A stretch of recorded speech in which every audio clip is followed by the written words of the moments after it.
مانگتے رہا کریں۔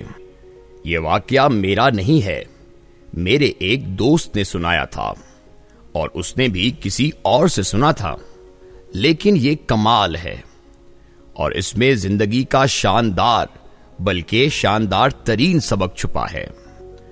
سنانے والے نے سنایا، میں پڑھائی کے بعد لندن سے واپس آیا، سارا دن گھر پر پڑا رہتا تھا۔ ایک دن میری والدہ نے مجھ سے کہا، دوڑ کر جاؤ اور ہمسایوں سے تھوڑا سا نمک مانگ کر لے آؤ۔ میں نے حیرت سے ماں کی طرف دیکھا اور کہا، امی جی آپ کل ہی نمک لے کر آئی ہیں، وہ کہاں گیا؟ اور دوسرا، اللہ کا ہم پر بڑا احسان، بڑا کرم ہے، ہم ہمسایوں سے نمک کیوں مانگ رہے ہیں؟ میری ماں نے ہنس کر کہا، تم پہلے نمک لے کر آؤ، میں تمہیں پھر بتاؤں گی۔ میں برا سا منہ بنا کر چلا گیا۔ ہمارا ہمسایہ بہت غریب تھا، اس کا دروازہ تک ٹوٹا ہوا تھا۔ میں نے اس کی کنڈی بجائی، خاتون خانہ باہر آئی۔ میں نے اسے سلام کیا اور بتایا، میں آپ کے ہمسائے خواجہ صاحب کا بیٹا ہوں، لندن سے آیا ہوں، میری والدہ کو تھوڑا سا نمک چاہیے، اگر ہو سکے تو آپ دے دیجئے۔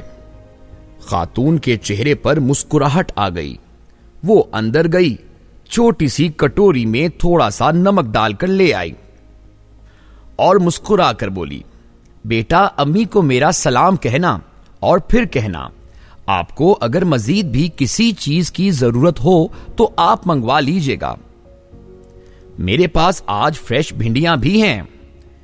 میں نے اس کا شکریہ ادا کیا اور نمک لے کر آ گیا۔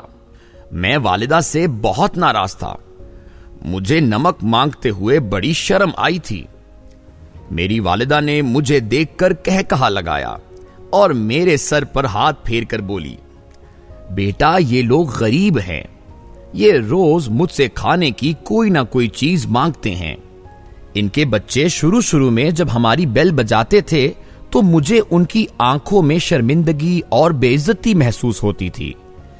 میں نے انہیں شرمندگی سے نکالنے کے لیے یہ طریقہ ایجاد کیا ہے۔ میں ہر دوسرے دن ان سے کوئی نہ کوئی چیز مانگتی رہتی ہوں، کبھی نمک مانگ لیتی ہوں، کبھی مرچ کے لیے کسی کو بھجوا دیتی ہوں اور کبھی دوپٹہ، چادر یا بالٹی مانگ لیتی ہوں۔ میرے مانگنے کی وجہ سے یہ کمفرٹیبل ہو جاتے ہیں اور ان کو جو بھی چیز چاہیے ہوتی ہے یہ ہم سے بے دھڑک لے لیتے ہیں۔ یہ سن کر میری آنکھوں میں آنسو آ گئے۔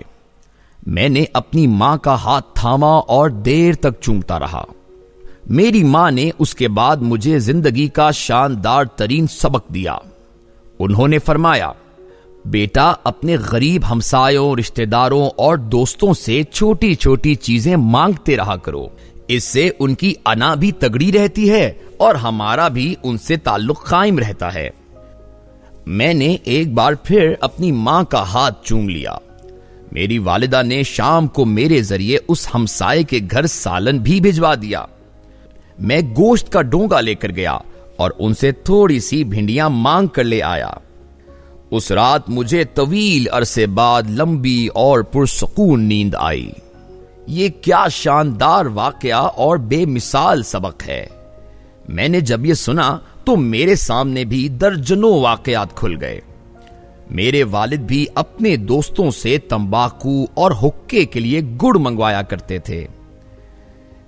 یہ سلسلہ اس وقت بھی جاری رہا جب ان کا حکا عملاً بند ہو چکا تھا۔ ہمارے گھر میں 10-15 کلو تمباکو ہر وقت رہتا تھا، مگر وہ اس کے باوجود مزید منگواتے رہتے تھے۔ میں نے ایک دن ان سے اس عجیب و غریب شوق کے بارے میں پوچھا تو انہوں نے ہنس کر جواب دیا، میرے دوست بوڑھے ہو چکے ہیں، یہ اکیلے بھی ہیں اور یہ زندگی کی دوڑ میں پیچھے بھی رہ گئے ہیں۔ مجھے تمباکو پہنچانا ان کی زندگی کی واحد ایکٹیویٹی ہے۔ میں انہیں فون کر کے فرمائش کرتا ہوں تو یہ خوش ہو جاتے ہیں۔ یہ اس بہانے اسلام آباد آتے ہیں، میں انہیں ڈاکٹروں کو دکھا دیتا ہوں، 2-3 دن ان کی خدمت کرتا ہوں، واپسی پر انہیں جوتے اور کپڑے بھی لے کر دیتا ہوں اور ہم 1-2 دن ہنس کھیل بھی لیتے ہیں۔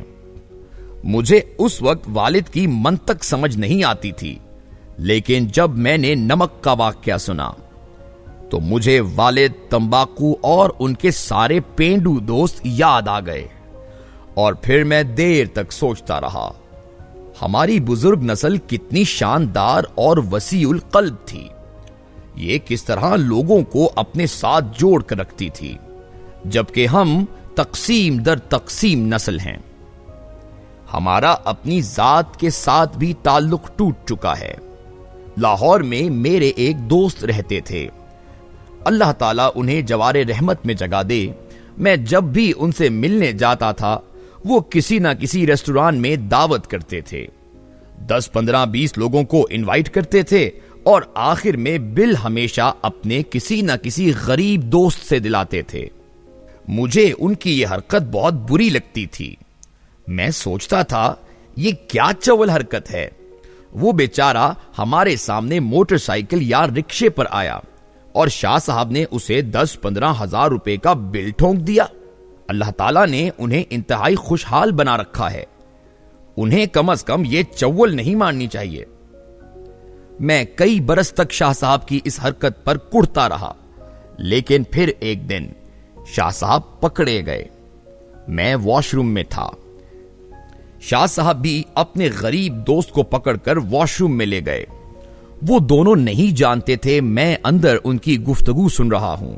شاہ صاحب نے اپنے غریب دوست کی ٹھوڑی کو ہاتھ لگایا اور اس سے کہا، یار حماد، باہر میرے دوست ہیں، یہ مجھے بل نہیں دینے دیں گے، تم یہ پیسے رکھو اور جب ویٹر بل لائے تو تم بل پکڑ کر زبردستی ادا کر دینا۔ اگر میرے دوست ضد کریں گے تو میں ان سے کہوں گا یہ دعوت حماد کی طرف سے تھی، لہذا بل یہی دے گا، پلیز میرا پردہ رکھنا۔ حماد نے آہستہ آواز میں سرگوشی کی، شاہ جی آپ پیسے رہنے دیں، بل میں دے دوں گا۔ شاہ صاحب نے دوبارہ اس کی ٹھوری کو ہاتھ لگایا اور منت کے لہجے میں کہا، حماد پلیز تم یہ رقم ادھار سمجھ کر رکھ لو، لیکن بل اسی سے ادا کرو، اور اس کے ساتھ ہی رقم اس کی جیب میں ڈال دی۔ وہ دونوں واش روم سے نکل گئے تو میں بھی آنکھیں صاف کرتا ہوا باہر آ گیا۔ دعوت کے آخر میں جب بل آیا تو سب نے اونچی آواز میں کہنا شروع کر دیا، میں دوں گا، میں دوں گا۔ لیکن شاہ صاحب نے حسب عادت اونچی آواز میں کہا، یہ بل حماد دے گا، یہ چودھری صاحب سے ملنا چاہتا تھا، لہذا اسے اب اس ملاقات کی قیمت بھی ادا کرنی پڑے گی۔ اور ساتھ ہی حماد نے بل پکڑ لیا۔ میں نے یہ واقعہ بعد ازاں بے شمار لوگوں کو سنایا اور ہر بار ان سے درخواست کی، آپ جب بھی اپنے پرانے اور بچپن کے دوستوں سے ملیں شاندار کھانا منگوائیں، اور جب بل کی باری آئے تو بل اٹھا کر اپنے سب سے غریب دوست کے حوالے کر دیں، اور ساتھ ہی میز کے نیچے سے اسے رقم پکڑا دیں۔ اس سے اس کا بھرم بھی رہ جائے گا، دوستوں میں اس کی عزت بھی بڑھ جائے گی، اور آپ کا اس کے ساتھ تعلق بھی گہرا ہو جائے گا۔ یہ واقعات سن سن کر میرے چند جاننے والوں نے دوستوں سے مانگتے رہو کے نام سے ایک چھوٹا سا گروپ بنا لیا ہے۔ اس گروپ کے لوگ اپنے غریب رشتہ داروں اور دوستوں سے کچھ نہ کچھ مانگتے رہتے ہیں۔ یہ کسی سے گنے منگوا لیتے ہیں، کسی سے گڑ، کسی سے مکھن، کسی سے پنیر، کسی سے دیسی انڈے، کسی سے ساگ اور کسی سے آٹا۔ یہ حرکت بظاہر بڑی چیپ محسوس ہوتی ہے، لیکن آپ یقین کریں ان کی اس چیپ حرکت سے ان کے اپنے پرانے دوستوں اور رشتہ داروں کے ساتھ تعلقات بہت آئیڈیل ہیں۔ یہ لوگ دوستوں سے دال، ساگ اور گڑ مانگتے ہیں، اور دوست جواب میں ان سے دوائیاں، بچوں کی فیسیں اور بیٹیوں کا جہیز مانگ لیتے ہیں، اور یہ لوگ دوستوں کو مہینے 2 مہینے بعد کپڑے، جوتے، سویٹر اور رضائیاں بھی بھجواتے رہتے ہیں۔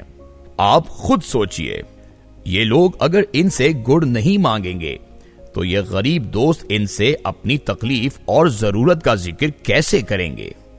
اور یہ اگر ان سے بھی اپنی ضرورت بیان نہیں کریں گے تو پھر یہ کس کے پاس جائیں گے؟ کیا انسان کو تکلیف میں دوستوں اور رشتہ داروں سے رابطہ نہیں کرنا چاہیے؟ دوسری چیز، آپ لوگ اپنے ہمسایوں سے بھی کچھ نہ کچھ مانگتے رہا کریں۔ اس سے آپ کے تعلقات دیواروں تک محدود نہیں رہیں گے، یہ صحن اور ڈرائنگ روم تک چلے جائیں گے۔ لیکن اس کے لیے ایک بات کا خاص خیال رکھیں۔ پنجاب کی پرانی روایت تھی، ہماری دادیاں اور نانیاں دوسروں کا برتن خالی واپس نہیں بھجواتی تھیں۔ اگر ایک گھر سے سالن آتا تھا تو واپسی پر اس برتن میں حلوہ یا میوہ جاتا تھا۔ آپ بھی ہمسایوں سے مانگیں اور واپسی پر اس برتن میں زیادہ بڑی اور شاندار چیزیں بھجوائیں۔ اس سے آپ کے تعلقات میں بھی اضافہ ہوگا اور اجنبیت کی دیواریں بھی گر جائیں گی۔ اور آخری بات، آپ کو جب بھی کوئی شخص کھانے کی چیز بھجوائے تو لوگوں کے درمیان اس کی جی بھر کر تعریف کریں۔ یہ یاد رکھیں، ہم انسانوں کی فطرت ہے، ہم ہمیشہ دوسروں سے کھانے کی چیز کی تعریف چاہتے ہیں۔